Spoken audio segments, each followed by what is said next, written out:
안녕하십니까. 오늘은 변속기 트랜스미션에 대해서 시작하겠습니다. 자동차의 속도를 변화시켜주는 변속기는 자동차의 주행 상태에 따라서 그 구동력이 달라져야 되는데, 일반적으로 변속기 하면 그 구동력의 변화를 주기 위해서 속도를 변화시키는 것이 변속기라고 생각하시면 될 겁니다. 여기 보시면 자동차가 주행할 때 필요로 하는 구동력은 도로의 상태, 적재 하중, 주행 속도, 토크, 경사도 등에 따라서 변화하기 때문에 이에 대응하기 위해서 기관의 동력을 자동차의 주행 상태에 알맞도록 하여 그 회전력과 속도를 바꾸어서 구동밖에 전달하는 장치, 그래서 변속기가 필요하게 되는 것입니다. 근데 변속기의 그 구비 조건을 보면 변속이 연속적으로 또는 단계적으로 이루어질 것, 조작이 용이하고 작동이 신속, 확실, 정숙하게 이루어질 것, 가능하면 소형 경량이고 고장이 없으며 정비가 용이할 것, 동력 전달 효율이 좋을 것, 이러한 그 변속기의 구비 조건이 있는데, 이걸 별도로 여러분들한테 소개하는 것은 문제 중에 다음 중 변속기의 필요 조건이 아닌 것 하고 나오는 문제들이 있어서 한번 짚어줬습니다.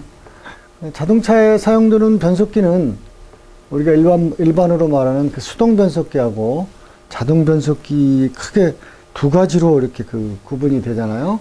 근데 수동 변속기에서는 다시 기어가 슬라이딩 기어식, 그 다음에 상시 물림식, 동기 물림식 등이 있고, 동기 물림식에 많이 사용되고, 현재 많이 사용되고 있고, 자동 변속기에는 유체 클러치와 유성 기어 장치를 조합한 것과 토크 컨버터와 유성 기어 장치를 조합한 것이 있는데, 그 중에서 토크 컨버터하고 유성 기어 장치를 조합한 자동 변속기가 많이 사용되고 있습니다. 자, 그러면 수동 변속기하고 자동 변속기를 별도로 분리해서 지금 교재에서 다뤄졌거든요. 219조. 우선 수동 변속기를 보겠습니다. 수동 변속기는 변속기의 기어 물림을 수동으로 바꾸어서, 그 운전자가 이렇게 그 변속 레버를 움직여서 입력축으로부터 회전 속도와 회전력을 변화시켜 구동바퀴에 전달하는 장치다. 그래서 동력이 입력축으로부터 기어를 거쳐서 출력축까지 연결이 되는데, 어떤 기어는 바로 입력축에서 출력축이 바로 두 개의 기어로서 서로 동력이 입력과 출력이 되는 경우도 있고, 그렇지 않은 경우는 중간에 중간축을 경유해서 동력을 전달하는 그런 여러 가지 축이 몇 개의 축이냐에 따라서 좀씩 달라질 수가 있겠습니다. 그러면 이때 I를 변속비라고 하면, 변속비는 구동축의 속도비, 적어보겠습니다.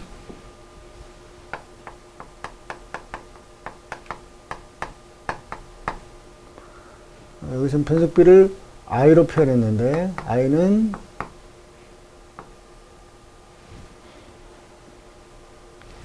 입력축의 회전수,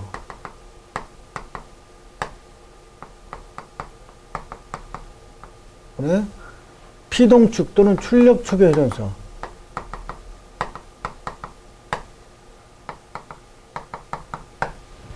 이게 변속비입니다. 어떤 그 기어를 봤더니 기어가 A라는 기어가 있고 B라는 기어가 있는데, A가 10회전을 했더니, 그러니까 10회전도 이제 1초당 10회전이냐 1분당 10회전이냐 표시를 해줬는데 1분당 10회전으로 한다고 예를 들겠습니다. A 기어가 1분당 10회전을 해요. B 기어는 아무래도 크기 때문에 A의 회전수보다는 줄어들겠죠. 근데 예를 들어서 B가 21분당 회전을 한다. 그러면 여기 공식에 들면 입력축 회전수가, 이게 입력축이라고 하고요, 이게 같이 물려있는 쪽에 출력축이라고 하면 10분의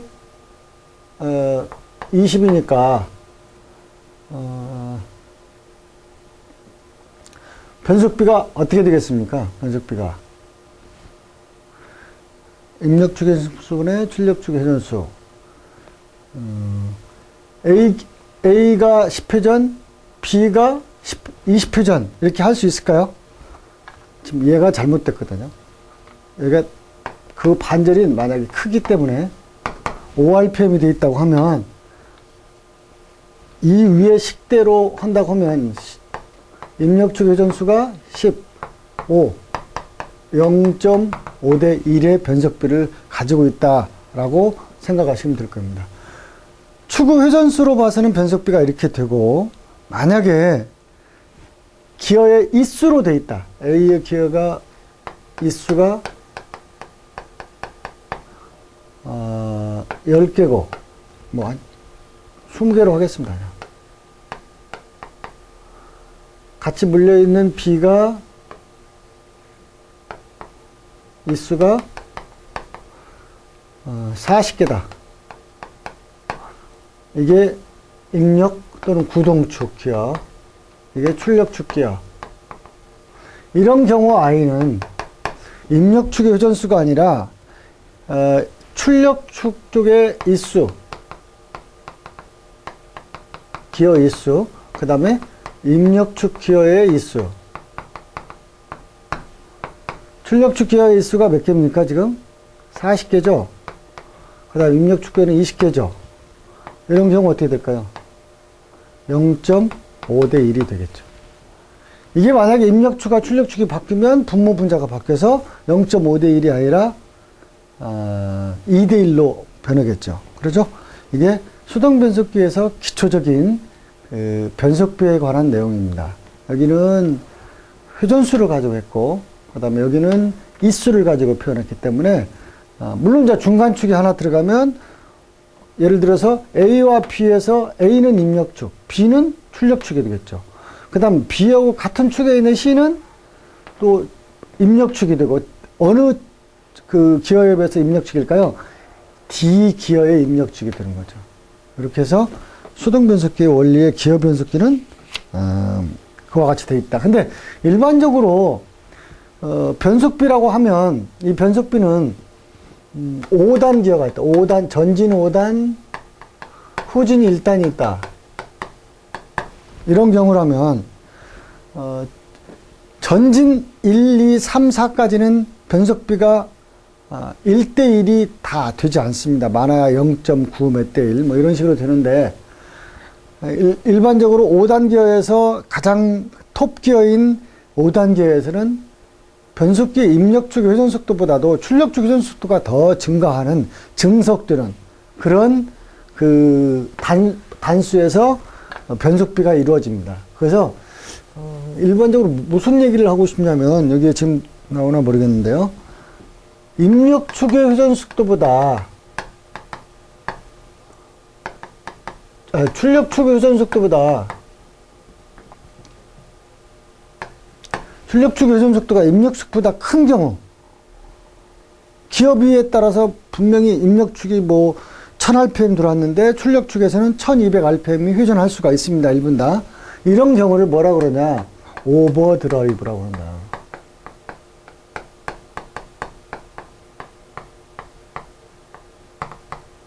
오버드라이브.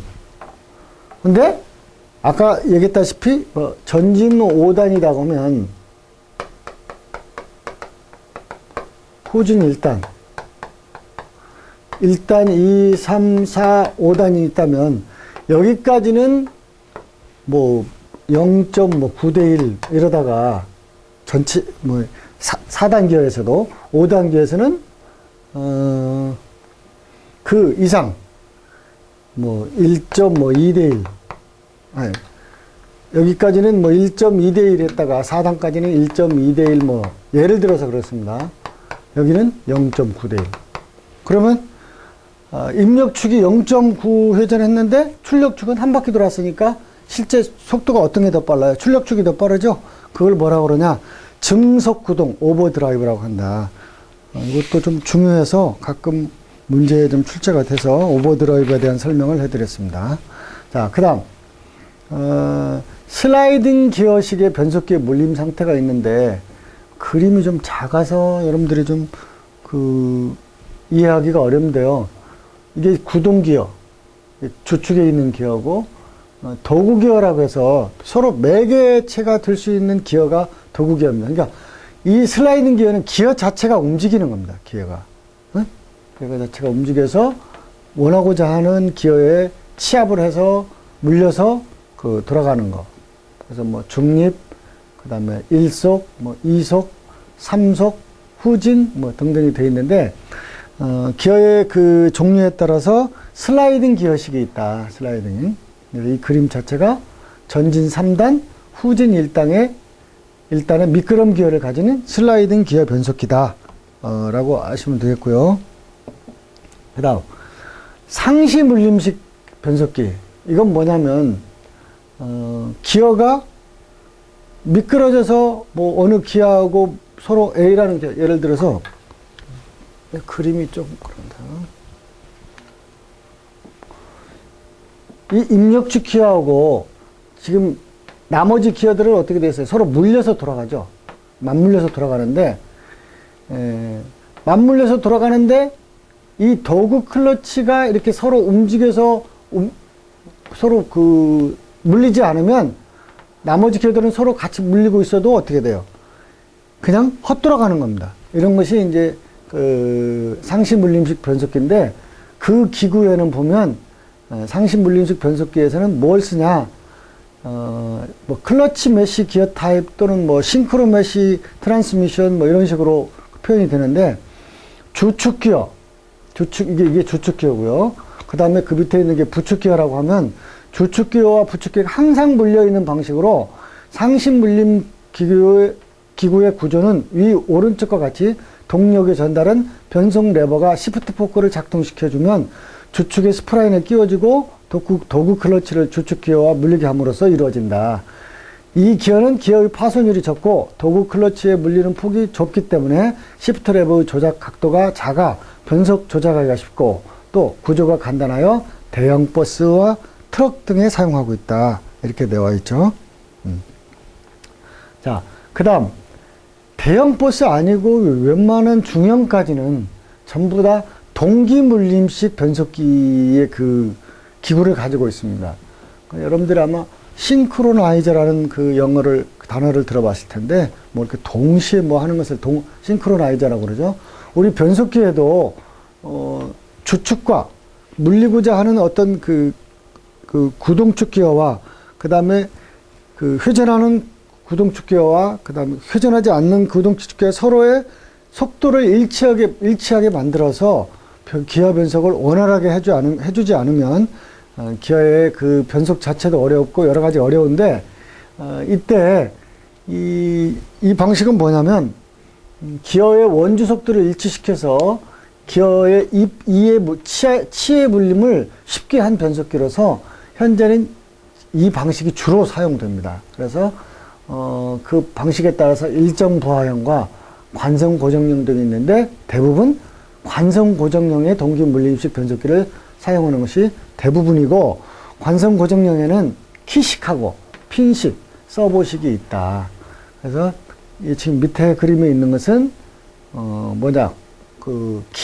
키형의 싱크로나이저 기구입니다. 관성 고정형 동기 물림식 키식. 그래서 여기 보면 1번은 클러치 기어라고 했는데 입력축 기어가 되고요. 2번은 싱크로나이저 링이라는 그 부품이 있고, 3번은 싱크로나이저 키가 있고요. 4번은 클러치 허브 또는 싱크로나이저 허브, 그 다음에 5번은 클러치 슬리브 또는 싱크로나이저 슬리브, 6번은 싱크로나이저 링, 그 다음에 싱크로나이저 키, 8번이 싱크로나이저 허브 또는 클러치 허브, 그 다음에 9번이 클러치 슬리브 또는 싱크로나이저 슬리브, 그 다음에 10번이 주축으로 되어 있는데, 이 물림 형식을 보면 굉장히 과학적으로 별로 그렇게 어려운 그 구조는 아닌데 과학적으로 좀 잘 만들어지지 않은가 하는 생각을 하고 있습니다.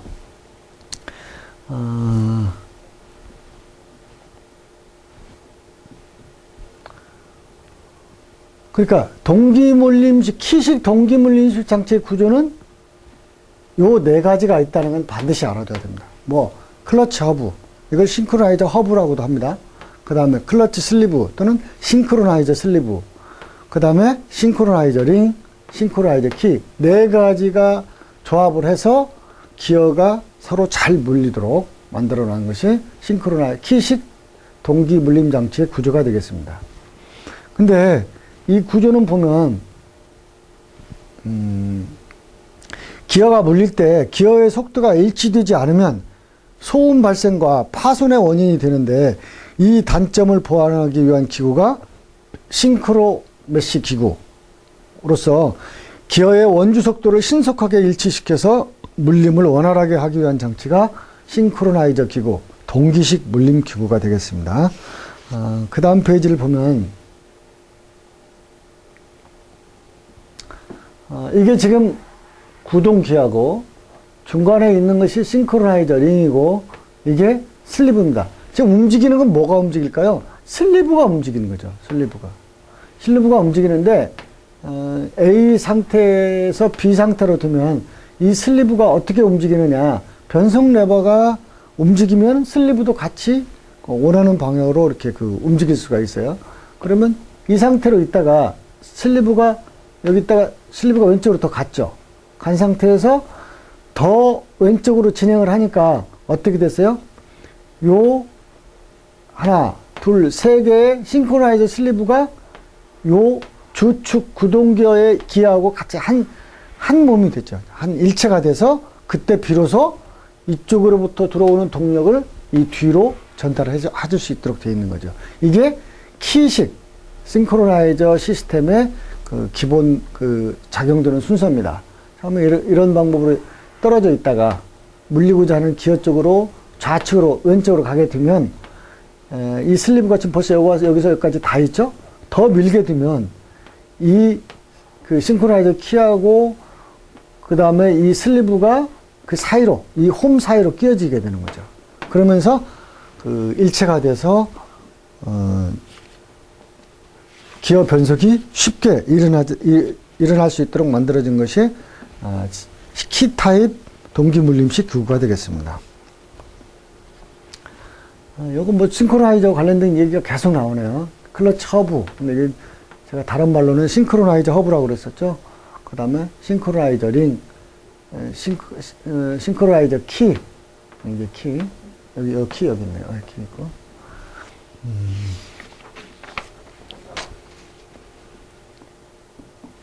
그 다음에 키 위에 핀형 동기 물림 장치가 있는데, 이것도 구조는 클러치 허브, 클러치 슬리브, 싱크로나이저 키 대신에 핀, 그 다음에 가이드 핀, 네 가지로 되어 있는 것이, 핀식 싱크로나이저 기구가 되겠습니다. 싱크로메시 기구. 자, 싱크로나이저에는 구조만 정확히 좀, 네 가지를 아셨으면 좋겠고요. 수동 변속기의 작동 기구. 수동 변속기의 작동 기구는 변속 레버와 그 조작 기구로 구성되는데, 변속 조작 기구에는 변속기의 변속 레버를 직접 설치한 직접 조작 방식과, 이런 경우라고 하면은 뭐 일반 승용차 중에서는 그렇게 많이 있을 것 같지는 않고요.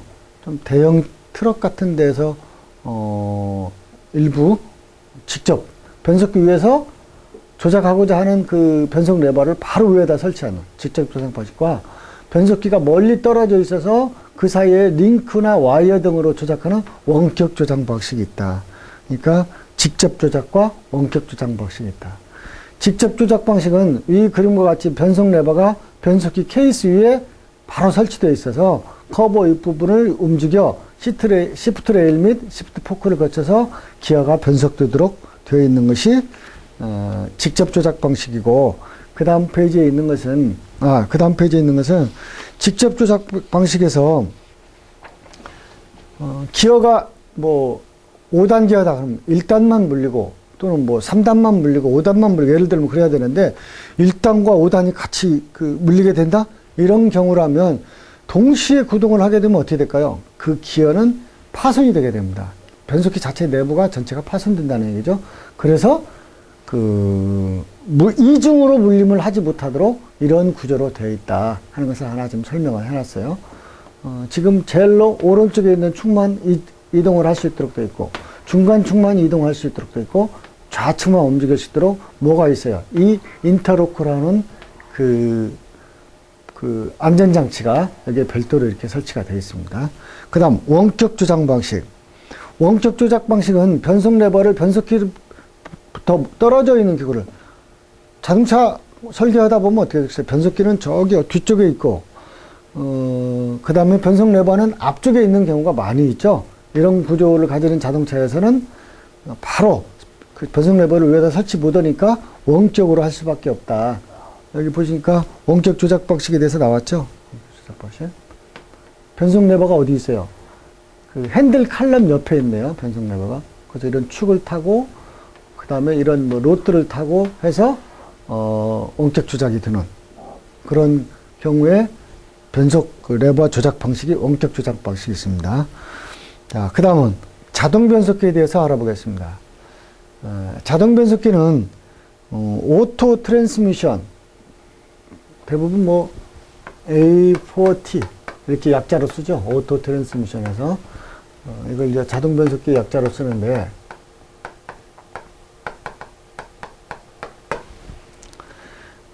자동 변속기의 특징을 한번 보면 클러치 페달이 없고 주행 중 변속 조작을 하지 않기 때문에 운전하기가 참 편리하죠. 기관의 토크는 유체를 매개체로 하기 때문에 발진이나 처음에 스타트나 가속, 감속이 원활하게 되어서 승차감이 좋습니다. 유체가 댐퍼 역할을 하여 기관 진동이나 바퀴로부터의 진동, 충격을 흡수해서 완화해주는 작용을 한다. 또 변속기의 구조가 복잡하고 가격이 비싸다는 그 단점인 특징이 있고, 수동 변속기에 비해서 약 10% 정도 연료 소비율이 많다. 이건 미끄러지는 것 때문에 어쩔 수가 없습니다. 마찰 크러치도 미끄러지긴 하지만 이 자동 변속기에서 액체 어떤 작동 유체 안에서 미끄러지는 율보다는 훨씬 마찰 크러치에 비해서 많은데, 그래서 한 10% 정도의 연료 소비율은 많을 수밖에 없습니다. 차를 밀거나 끌어서 시동을 할 수가 없죠. 중간에 유체가 동력을 전달하기 때문에 그 액체에 의해서 밀어서거나 또는 끌어서 시동을 걸 수가 없다. 이런 이제 특징이 있다는 것 하나 알아두시면 좋겠고요. 일반적으로 유체 클러치라는 게 있는데, 이 자동 변속기에도 클러치가 없다? 라기보다는 클러치가 마찰 클러치가 아니고 유체 클러치다. 근데 유체 클러치보다 조금 더 발전된 토크 컨버터라는 걸 사용한다. 이렇게 생각하시면 편할 거예요. 근데 유체 클러치는 어떤 원리냐면, 유체 클러치는 기관의 힘을 유체 운동화지로 바꾸어서 이 에너지를 다시 동력으로 바꾸어서 변속기로 전달하는 장치다. 이걸 유체 클러치 또는 유체 조합이라고 해서 유체 커플링이라고 합니다. 유체 클러치는 그림 A와 같이, 여기 A를 한번 볼까요? 요 A의 선풍기에다가 전원을 넣고 돌리면 B에 있는 선풍기 날개가 전원을 꽂지 않아도 이 무엇을 매개체로 해서 돌아가게 될까요? 공기의 흐름을 매개체로 해서 B에는 그 전원이 안 들어가도 방향은 회전을 하게 될 겁니다. 이 날개가, 선풍기 날개가. 이런 원리를 이용한 것이 유체 클러치입니다. 근데 요건 이제 개방된 상태인데, 이렇게 밀폐된 상태에서 그 안에 공기를 이용하지 않고 그 안에는 작동 육체인 변속기 오일을 이용을 해서 입력축인 크랭크 축으로부터 그 엔진이 회전하면 이 입력축이 회전을 하고, 입력축을 회전하고 나면 그 다음에 오일에 의해서 건너편에 있는 출력축이 회전을 해서 자동차가 구동을 할 수 있도록 만들어진 것이 뭐예요? 유체 클러치입니다. 근데 이 유체 클러치는 좀 단점이 있어요. 단점이 있어서 그 뒤에 나오는 토크 컨버터. 컨버터는 뭐 어떻게 뭔가를 이렇게 토크 자체를 변경시키는 거가 되겠죠. 그 중에서도 토크의 변경이 어느 쪽이냐? 증대되는 쪽으로 됩니다. 그래서 토크 컨버터는 유체 후 운동 에너지를 이용하여 토크를 자동적으로 변환하는 장치를 말하며 이 그림을 이제 설명을 했네요.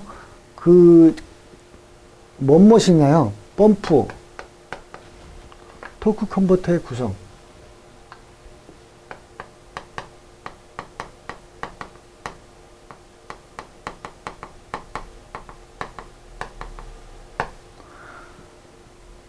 전체 펌프,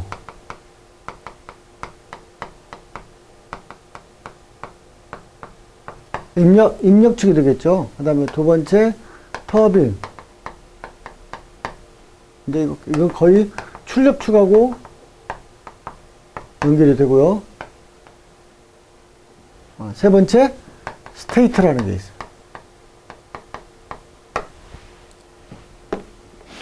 아까 유체 클러치에서는 펌프하고 터빈만 있고 임펠러하고 터빈만 있었는데 중간에 이런 스테이터라는 그 장치를 하나 넣어서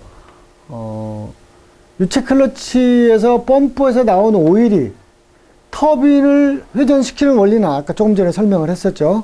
터빈을 회전시키고 나서 나오는 오일의 흐름의 방향을 펌프가 회전하는데 조금 도움을 줄 수 있도록 만들어준 것이 스테이터라고 보면 돼요. 스테이터. 그래서 펌프와 터빈의 날개는 위 오른쪽 그림과 같이 특정한 곡면을 가지고 있어요. 곡선을 가지고 있고 내부 오일은 펌프에서 흘러나온 터빈으로 들어가 터빈을 회전시키고 스테이트로 다시 들어가는데 이 스테이트에서 오일은 그 방향을 바꿔 다시 펌프로 흘러 들어가게 한다. 그러니까 펌프에서 나온 오일의 힘을 터빈을 돌리고 터빈에서 그 동력을 전달하고 나온 오일이 다시 어디론가 회전하는데 어디로 회전하냐? 스테이터 쪽으로 들어간다. 스테이터에서 다시 어디로 가요? 펌프 쪽으로 펌프를 회전하는데 더 유리한 방향으로 더 잘 회전할 수 있도록 만들어주는 것이 이 스테이터가 되겠습니다. 그래서 여기 보면 토크 컨버터의 원리의 기본이 나와 있는데 이런 판때기에다가 노즐에 의해서 힘을 이렇게 예를 들어 물을 이렇게 쏜다. 물을 이렇게 오른쪽에 있는 판으로 이렇게 분사를 시키면 어떻게 될까요? 얘는 이런 식으로 위아래로 이렇게 막 비산이 되겠죠? 어디에 맞고 이 평면판에 맞고. 근데 만약에 평면판이 아니고 이런 곡면판이라고 하면 이 노즐에서 나온 이 액체가 어디로 가요? 이 F가 힘을 하고 다시 거꾸로 R이라는 힘이 나오겠죠. 그죠? 맞고 이렇게 나와서. 자, 그런데, 이때 스테이터가 있을 때는 중간에 맞고 나온 오일을 다시 거꾸로 어떻게 되냐. 이 펌프를 돌리는 쪽으로 사용을 할 수 있도록 그 오일의 방향을 바꿔준다고 하면 훨씬 더 펌프가 회전하는데 유리할 겁니다. 그래서 토크 컨버터라는 말을 쓰는 거거든요. 이거 한번 보면 그림 A와 같이 평판의 노즐로부터 유체를 분사시키면 충격력 F가 생긴다. F가 생기겠죠? 이번에는 그림 B와 같이 평판을 곡면으로 바꾸어서 흐름의 방향을 180도로 변환하면 충격력 F 이후에 같은 크기의 반동력 R이 발생을 한다. 그래서 전체 힘은 F 플러스 R의 EF의 힘이 작용하게 된다. 그림 C에서와 같이 곡면판에 대항하여 스테이터를 설치하면 유체의 흐름은 다시 터빈 날개로 되돌려져서 스테이터 날개가 받는 힘과 같은 크기의 힘을 터빈 날개에 받게 되어 토크는 증대된다. 그러나 실제로는 오일의 마찰, 흐름의 간섭, 날개의 기계적인 마찰 및 저항 등으로 인하여 상당한 손실이 발생되어 토크분은 1.3에서 3.0 정도가 토크 컨버터의 일반적인 수치가 되겠습니다. 그래서 여러분들이 반드시 알아야 될 것은 뭐냐? 토크 컨버터에서 3요소, 펌프, 임펠러, 터빈, 스테이터 이 세 가지가 있다는 거. 유체 클러치와 토크를 비교했는데 이건 이제 중간에 이건 스테이터가 없는 때고 이건 스테이터가 있는 때니까 스테이터가 없는 때는 오일이 이렇게 들어가서 이렇게 끝났죠. 근데 여기서는 어떻게 돼요? 오일이 이렇게 들어갔다가 스테이터를 통해서 다시 밀어주니까 이 회전하는데 펌프가 아주 유리해서 그래서 토크가 변경이 되는 토크 컨버터라고 볼 수 있겠습니다.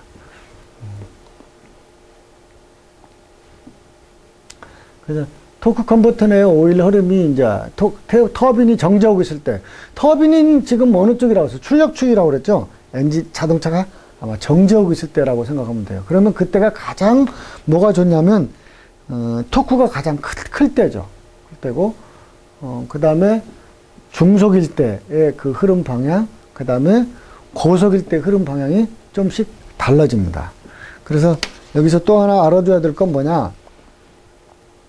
터빈이 고속일 때 무슨 말이 나오냐면 클러치점이라는 말이 나와요. 클러치 포인트. 클러치 포인트는 뭐냐? 스테이터가 회전해서 터빈과 같은 방향으로 운동을 할 때 클러치점. 스테이터는 아까 어떻게 돼 있어요? 어느 속도까지는 그냥 고정돼 있어서 오일에 흐르는 터빈에서 그 작동하고 나온 오일의 흐름 방향만 바꿔서 펌프 쪽으로 다시 되돌려줬는데 그 힘을 어느 속도 이상이 되면 고속으로 되게 되면 터빈도 이 스테이터도 같이 그 같은 방향으로 회전을 하게 됩니다. 그 점을 뭐라고 클러치점이라고 그래요.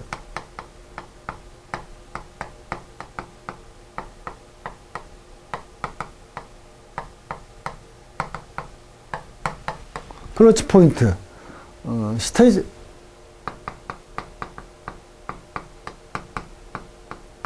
스테이트가 회전되어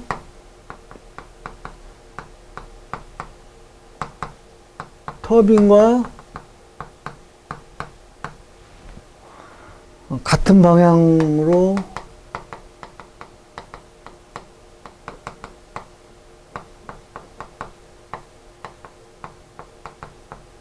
이걸 클러치 포인트라고 그런다.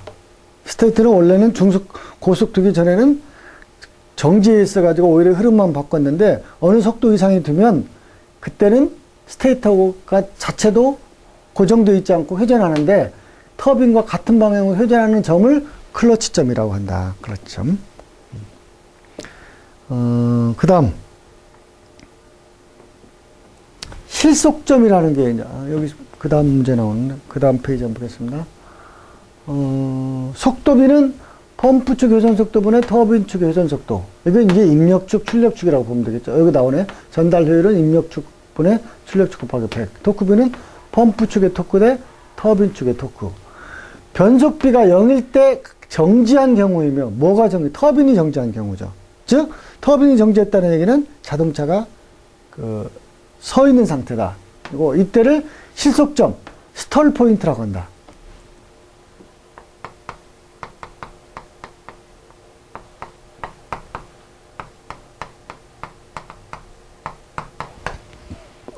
스톨 포인트라고 그래요. 어느 때가 속도비가 0일 때. 이걸 그 실속점이라고 그런다. 스톨 포인트. 이때는 뭐야? 그러면 실속점이 터빈이 정지되어 있는 때. 터빈이 정지된 때. 그래서 스톨 포인트. 그리고 이때가 또 무슨 특징이 있어요? 토크가 최대가 되는 거죠. 토크가 최대가 돼요.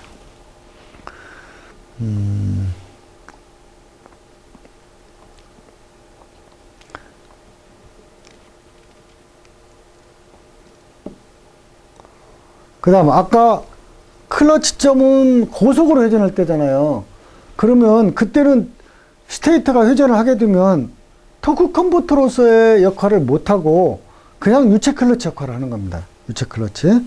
그래서 클러치점 이후에는 토크 컨버터가 유체 클러치의 작동을 하게 된다.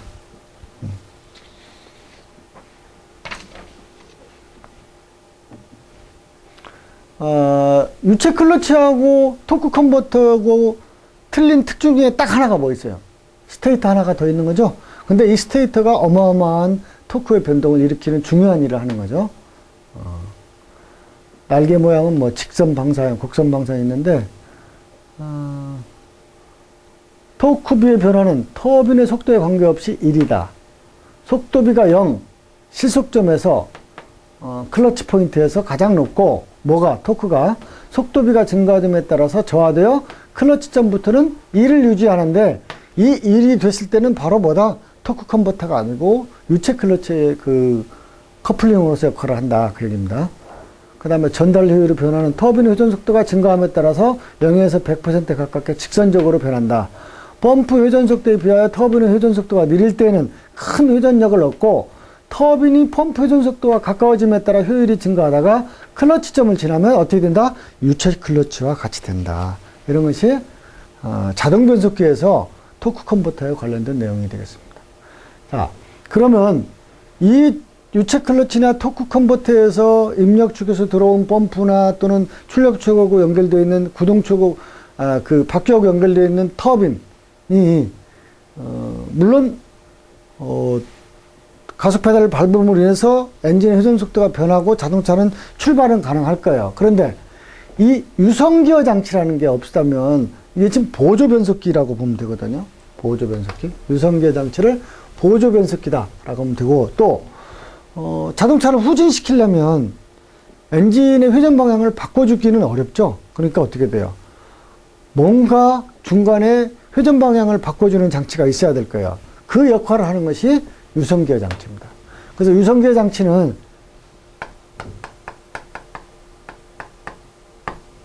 선기어라는 거예요.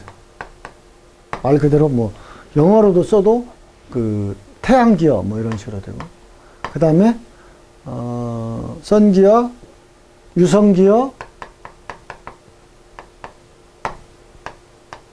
링기어. 이게 유성기어의 3요소라고 보면 될 거예요. 선기어, 유성기어, 링기어. 여기서 보면 요 제일 외곽을 큰 기어가 링기어가 되고, 요 가운데 있는 기어가 태양처럼 생겼다가 선기어가 되고, 태양을 중심으로 유성기어 4개가 지금 여기 4개로 되어 있는데요. 4개가 어떻게 되어 있어요? 태양 주위로 공전도 하고 자전도 하고 할 수 있도록 만들어진 그런 그 자동 변속기의 유성기어 장치가 별도로 있습니다. 보조 변속기로서 또 후진도 해야 되고 그러니까 이런 것이 유성기어인데, 유성기어에서는 이제 속도하고 관련된 내용이 나오는데요.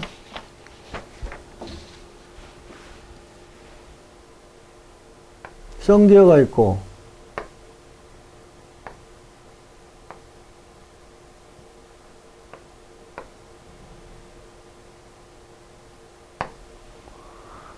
A, B, 이것도 B, 이 내부를 이제 C. 근데 이 유성기어 쪽에는 서로 연결을 해줄 수 있는 이런 유성기어 캐리어라는 게 있어요.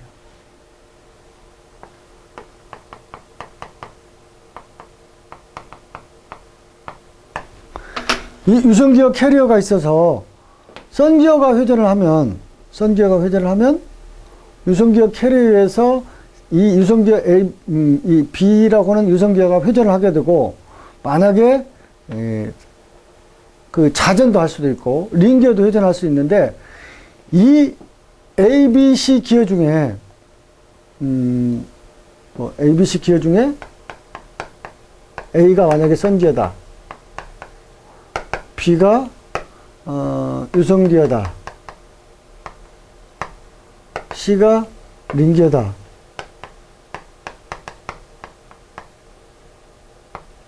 이렇게 됐을 경우에 선기어를 고정하고 뭐 구동축을 링기어로 하고 유성기어 캐리어에서 어떤 회전을 하는가, 이런 걸 보면 여기서 보니까 선기어 고정하고 그 다음에 캐리어를 구동시키면, 그러니까 가운데 기어를 고정하고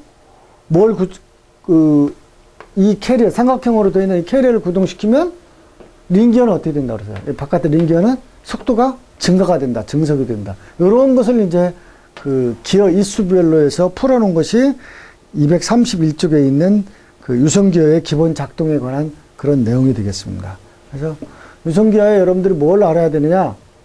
기어의 종류, 그 다음에 그 기어 중에 하나는 고정하고 2개 중에 하나는 입력, 2개 중에 하나는 출력, 이렇게 생각합니다. 여기서는 여러분들이 뭐라고 똑같은 말로 나오긴 나왔는데요. 자, 그 다음 자동 변속기의 작동. 자동 변속기의 작동은 지금 이제 이 앞쪽이 엔진이 있는 쪽이죠. 그 다음에 이건 뭡니까? 토크를 변환시켜주는 아까 토크 컨버터라고 그랬죠. 토크 컨버터 내에는 아까 세 가지 요소가 있었죠. 펌프, 그 다음에 터빈, 스테이터가 있다고 그랬고요. 그 다음에 변속 제어 장치가 있고 유성 제어 장치가 있고 출력축이 있고 이런 식으로 이제 구조가 되어 있거든요. 이렇게 해서 동력을 전달할 수 있도록 되어 있는데, 그거 위에 아까 유성 기어 장치에서는 어떤 기어를 고정을 하고 어떤 기어는 또 자유롭게 이동을 회전을 하고 할수록 하기 위해서 클러치라는 게 필요하고, 그 다음에 뭐 또 못 돌아가게 밴드 브레이크가 필요하고, 그 다음에 킥다운 밴드 브레이크라는 게 또 별도로 있고, 저속 및 후진을 위한 브레이크가 있고, 이렇게 해서 뭐 좀 복잡하게 되어 있습니다. 그러니까 이 앞쪽은 지금 토크 컨버터 같고, C1은 프론트 클러치, B1은 킥다운 밴드 브레이크. 밴드 브레이크는 아까 이 기어 중에 하나를 고정을 하고, 한 두 개 중에 남은 기어는 하나는 구동하고, 하나는 동력을 전달받는, 이런 식으로 된다고 그랬죠? 그러니까 어떻게 될까요? 이런 밴드도 있어야 되고, 동력을 전달할 수 있는 클러치도 있어야 되고, 이게 지금, 전진 4단, 후진 1단의 자동 변속기의 구조가 되겠습니다. 이렇게 해서 지금, 이 자동 변속기에서 또 하나 여러분들이 알아야 할 것은, 이 클러치 중에, 뭐, 프론트 클러치, 리어 클러치, 그 다음 엔드 클러치 있는데, 이거 외에 록업 클러치라는 게 있어요.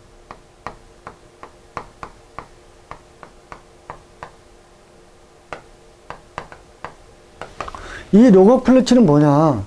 록업 클러치는 이 자동 변속기의 단점 중에 하나가 동력이 부드럽게 전달은 되지만 또 동력이 완벽하게 100% 전달이 안 되는 그런 경우도 있어요. 왜? 미끄러지기 때문에. 액체로 내부의 작동 유체인 오일 때문에. 그런데 기아 변속이 되고 나서 어느 순간에는 중간에 펌프나 같이 맞물려서 일하는 터빈이 일체로 만들면 어떻게 될까요? 1대1 구동이 되겠죠? 그런 운행 상태가 필요한 때가 있는데, 그때를 대비해서 록업 클러치를 하나 설치를 하면 그때는 동력의 전달이 손실이 없겠죠. 그래서 그때 사용하는 것이 록업 클러치다 라는 거 하나 알아뒀으면 좋겠고요.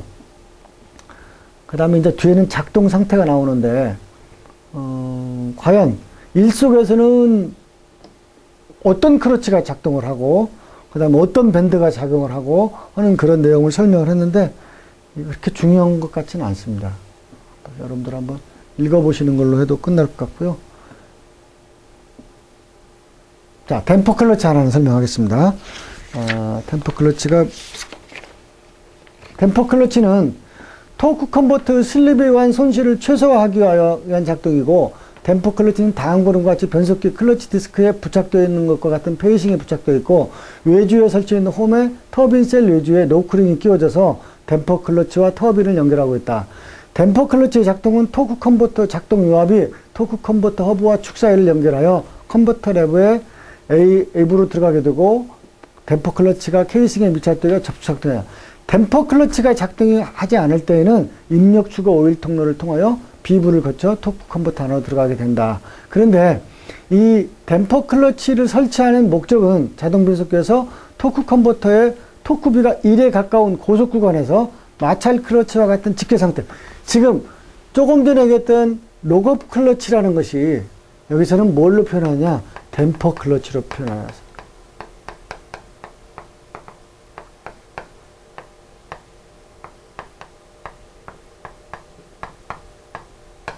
댐퍼 클러치. 즉, 입력축과 출력축을 그냥 기어식으로 돼가지고 1대1이 되도록 만들어진 그런 클러치가 록업 클러치 또는 댐퍼 클러치라고 보시면 될 것 같습니다.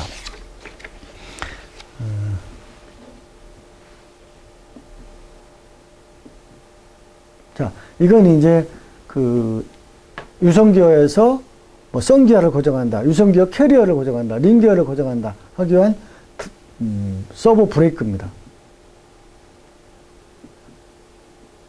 오일 펌프에 관한 그 내용이 있고요.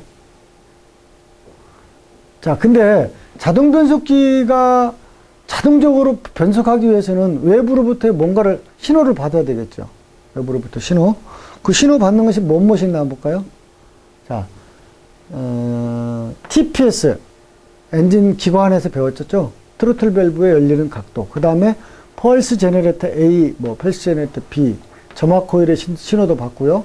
이니비터 스위치라고 해서 변속기의 변속 레버의 위치를 단수를 표현해주는 이니비터 스위치가 있고, 수온 센서, 악셀 페달의 스위치, 중속 구동 스위치, 킥다운 서브 스위치, 차속 센서를 받아가지고 그 자동 변속기가